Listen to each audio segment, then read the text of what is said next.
Films discuss कर रहे हैं और अभी बड़ा हम कुछ इंटरेस्टिंग करने वाले हैं विद खुरम, हमारे जो स्टूडियो में मौजूद हैं, कि हम जो दो फिल्म्स की बात कर रहे हैं, बुल्ला एंड आग लगे बस्ती में, इसका हम कंपैरिजन चार्ट बनाते हैं ताकि जरा आपको समझ आए बातें और एक कंपटीशन सा हो जाए, ठीक है, और समझने में भी आसानी होगी। तो डिफरेंट एस्पेक्ट्स में कंपैरिजन होगा, आप नंबर्स देंगे और अपनी राय देंगे। तो let's compare both the movies. पहले नंबर्स कर लेते हैं। हाँ, नहीं, उसको कंपेयर भी हम लोग कर रहे हैं ना, तो एक एक जुमला भी आप कह सकते हैं और नंबर्स भी दे सकते हैं। विल स्टार्ट विद दोनों फिल्म्स की डायरेक्शन में। आप इसको एक को कितने नंबर देंगे, दूसरी को कितने नंबर देंगे और क्यों? अगर आग लगे बस्ती में डायरेक्शन जो है उसको मैं दूंगा 7 नंबर और बुल्ला को मैं दूंगा 8 नंबर। ओके, सो बुल्ला विंस डायरेक्शन। जी, उसकी वजह यह है कि फ्रेम्स बहुत तगड़े हैं और बहुत सारी चीजें उसमें नई हैं, जबकि आग लगे बस्ती में ऐसा लग रहा है कि जैसे फाद मुस्तफा की पिछली फिल्मों वाली ही डीओपी जो है, अगर आप नाम हटा दें तो आप पहचान नहीं सकेंगे ये सीन किस फिल्म का है उसकी पिछली।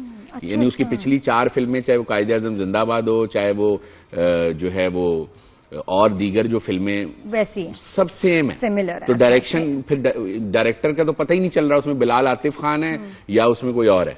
अच्छा, तो बुल्ला में कम से कम शोएब खान ने कुछ नए फ्रेम्स डाले हैं। ओवरऑल परफॉर्मेंसेस में आप कितने नंबर देंगे दोनों फिल्म्स को? देखें, शान जो है वो 9, वो तो हम अलग अलग आपसे एक एक करके पूछेंगे। Just overall performances acting wise, अगर ओवरऑल इसमें सपोर्टिंग कास्ट भी आ जाती है, कैरेक्टर एक्टर्स भी आ जाते हैं। मेरे हिसाब से बुल्ला की बहुत ज्यादा स्ट्रांग है। तो numbers 8। Okay, and the other movie आग लगे बस्ती में 6। ओह, ओवरऑल परफॉर्मेंसेस पे तो स्ट्रिक्ट मार्किंग हो रही है हमसे भी ज्यादा। अच्छा, what about story and plot? Writer को आप कितने नंबर देंगे? स्टोरी आग लगे बस्ती में की जो है ना मजे की है, तो उसको मैं समझता हूँ कि 8। ठीक है, और बुल्ला की स्टोरी 7 और अच्छी हो सकती थी। उन्होंने सिंबॉलिकली एक जुल्म के खिलाफ आवाज को पेश करने की तमसीली तौर पे कोशिश की, अच्छी कोशिश थी, लेकिन बहरहाल इसमें कहानी का रिदम ज्यादा आग लगे बस्ती में बेहतर लगा। म्यूजिक बुल्ला का बहुत अच्छा 9 और आग लगे बस्ती में 7 नहीं है, बस ठीक है म्यूजिक। अच्छा, कोरियोग्राफी, डांसेस वो इसके मुझे बेहतर लगे। आग लगे बस्ती में प्रोडक्शन बड़ी है, चीजें बड़ी हैं, तो फ्रेम बड़े भरे हुए हैं और बहुत जानदार हैं, तो इसलिए आंखों को अच्छे लगते हैं। लेकिन अगर उसके रिदम पे, म्यूजिक पे, क्रिएटिविटी और एस्थेटिक्स पे जाना है तो मुझे लगता है बुल्ला में चीजें ज्यादा दमदार हैं। हाँ, तो कोरियोग्राफी ज्यादा किसकी बेहतर लगी? नहीं, वो तो आग लगे बस्ती। तो कितने नंबर्स? 7 बुल्ला के और 8 इसके आग लगे बस्ती में। चलो, आग लगे बस्ती में विंस दिस वन।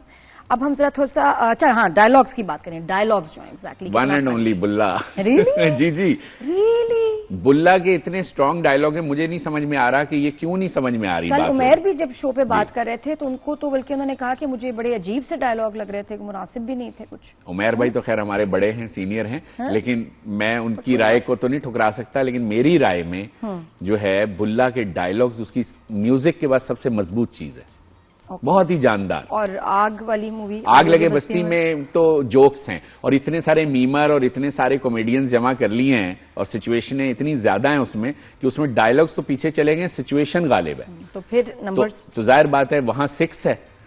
एक भी डायलॉग नहीं निकला उस फिल्म में से जिसको आप बोलें कि ये आग लगे बस्ती का टैग लाइन है। लेकिन बुल्ला में देखेंगे हर दूसरा फ्रेम शान का ऐसा है कि वो टैग लाइन है कि ना बुल्ला होवे हैं और खून च गैरत होवे तो फिर बदला की जना, मतलब इस तरह चीजें हैं। नंबर्स बताएं फिर। यहाँ 9 जी, और उधर विंस अगेन। अच्छा, अब थोड़ा से मेरे ख्याल एक्टर्स और कैरेक्टर्स को जरा थोड़ा सा कंपेयर करें इनकी परफॉर्मेंस में। तो फहद मुस्तफा वर्सेस शान, कोई मुकाबला नहीं है। एक टीवी एक्टर का फिल्म एक्टर से कोई मुकाबला नहीं है। शान 10/10। ओके, एंड फहद मुस्तफा ठीक है, 7 कर लें। ये फैंस देखें मेरे जैसे दिल, ठीक है, आपके दोस्त जाएगा। जी दोस्त fan oh my fan, I am the fan. लेकिन मैं फिर शान की भी फैन हूँ। मैं भी यही कह रहा था कि मैं शान का फैन हूँ, फिर इस तरह तो क्या करें। अच्छा जी, और फिर माहिरा को अगर हम, मेरे ख्याल फिर सारा लॉरेन, क्योंकि हीरोइन तो वो है इस फिल्म की। नाइमा का भी बड़ा अच्छा रोल है, लेकिन नाइमा को आई थिंक फिर हम ताबिश के साथ लेकर के पूछते हैं। तो माहिरा वर्सेस सारा लॉरेन, तकरीबन दोनों ही बराबर है, 7-7, कोई खास मार्जिन नहीं है। और माहिरा को सोचना चाहिए फिल्मों के बारे में सीरियसली, कि रोल्स के बारे में। लेकिन वो तो कैरेक्टर रोल इस दफा ग्लैमर के बगैर बड़ा अच्छा, मतलब जो हमने ट्रेलर्स में देखा, मैंने मूवी आप येट टू वॉच, टिकट नहीं मिल रहे, लेकिन ये कि लग तो बहुत अच्छी रही है। बस अच्छी लगती है फ्रेम में, एक्टिंग एक अलग चीज है ना, बिल्कुल थोड़ा सा देखना पड़ेगा उनको। और ये पहली फिल्म नहीं है, बहुत सारी फिल्मों से उनका इशू आ रहा है, उनकी एक जैसी एक्टिंग है। हालांकि ये बड़ी एक बोल्ड चॉइस है जी, क्योंकि बड़ा परफॉर्मेंस ओरिएंटेड कैरेक्टर देखने में लग रहा है। हाँ, लेकिन एक ही ड्रेसिंग एंड एवरीथिंग बड़ा सादा सिंपल सा रोल, ये तो अच्छा मतलब कॉस्ट्यूम, फ्रेम, डायरेक्शन, लाइटिंग कब तक सपोर्ट करेगी आपको, एक्टिंग भी तो करनी होती है।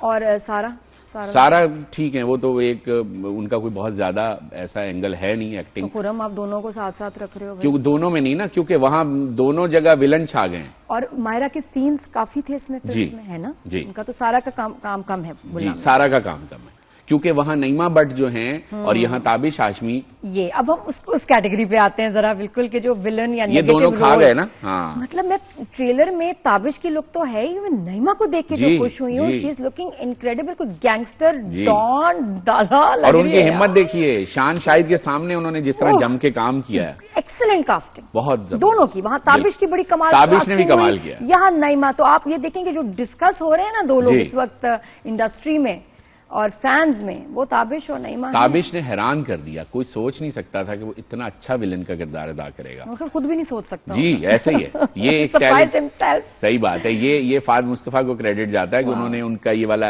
एंगल जो है उसको दरियाफ्त किया। और वहां नईमा भट्ट ने जिस तरह अपने किरदार को निभाया है, और इतने बड़े आर्टिस्ट के आगे, शान शाहिद जैसे आर्टिस्ट के आगे काम करना, ये कोई मजाक नहीं है। तो दोनों ने, मैं समझता हूं, नंबर्स पता है जी, दोनों के 9-9 है, दोनों के 9-9 है। ये जान है फिल्मों की दोनों। तो अगर इसका कंपैरिजन का मैं टोटल करूं तो मुझे भी नहीं पता, डिफरेंट कैटेगरीज में आई नो बड़ा मुश्किल हो गया है। कुछ टाइज हो गए हैं यहाँ, ये ज्यादा जो मैं नहीं भाई, ये तो आपने कमाल कर दिया खुरम, मुझे खुद नहीं पता भाई, है ना खुरम, आपने जिस तरह इनको कंपैरिजन करके मार्क्स दिए उसके हिसाब से तो बुल्ला की 1, 2, 3, 4, 5 कैटेगरीज में तो ये विनर है, 5 स्टार्स हैं इसके। अच्छा। और आग लगे बस्ती में 2 stars. So Bulla wins according to you। बिल्कुल बिल्कुल ठीक है, मेरी ओवरऑल राय भी वैसे यही है। बिल्कुल सही, वंडरफुल। अच्छा, अब ये ड्यूरिंग द वीक ना जरा धुरंधर 2 पे भी बात कर लेंगे। क्या जेब में रखी हुई थी उन्होंने पार्ट 2 जो इतनी जल्दी निकाल के, ये लो उसमें नंबर 1 है उसकी, पार्ट 1 हिट हो गया, ये लो जी दूसरी पॉकेट में रखा हुआ है। जाहिर बात है बीजेपी का इलेक्शन कैंपेन का प्रोमो है। What a joke. खैर, मैंने दोनों मूवीज धुरंधर के दोनों पार्ट्स ना देखे हैं, ना मेरा टाइम इतना बेकार और सस्ता है कि मैं देखूं।